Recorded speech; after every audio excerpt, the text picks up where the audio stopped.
Le dynamisme et la volonté des femmes du secteur informel ne souffrent d'aucune contestation.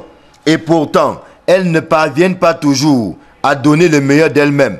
De nombreux obstacles se dressant sur le chemin de l'efficacité et de la rentabilité de leurs activités. Il est évident aujourd'hui que la pratique de la fiscalité locale crée le nid à des abus d'un autre genre. Le statut de l'entrepreneur qui est prévu par l'acte uniforme d'Ouada n'est pas toujours mis en application au Cameroun.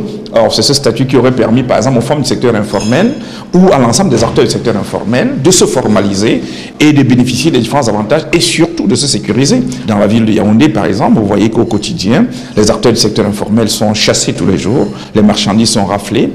À cela, il faut ajouter une fiscalité agressive, doublée d'une méconnaissance de la pratique de la fiscalité locale. Les femmes n'ont pas suffisamment d'informations lorsqu'elles commencent leur activité, donc c'est la source de beaucoup de problèmes. Et puis également l'insuffisance des mesures d'accompagnement qui devaient être mises en place par l'État et puis d'autres structures d'accompagnement. C'est insuffisant pour la femme. Il y a également le fait que la réglementation même qui est existante n'est pas appliquée véritablement sur le terrain. Il y a des femmes qui payent plus d'impôts et de taxes qu'il n'en faudrait.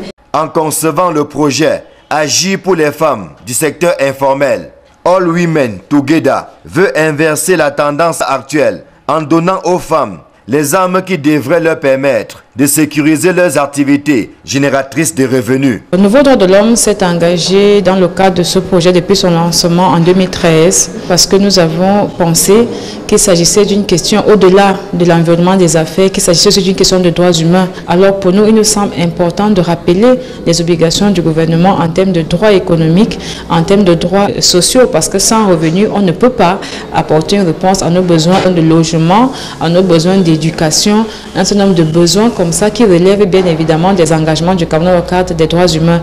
Attendu au terme de ce forum, le renforcement des capacités des femmes sur le droit administratif et commercial, ainsi que la mise en œuvre d'un dispositif d'accompagnement facilitant l'application de ce droit.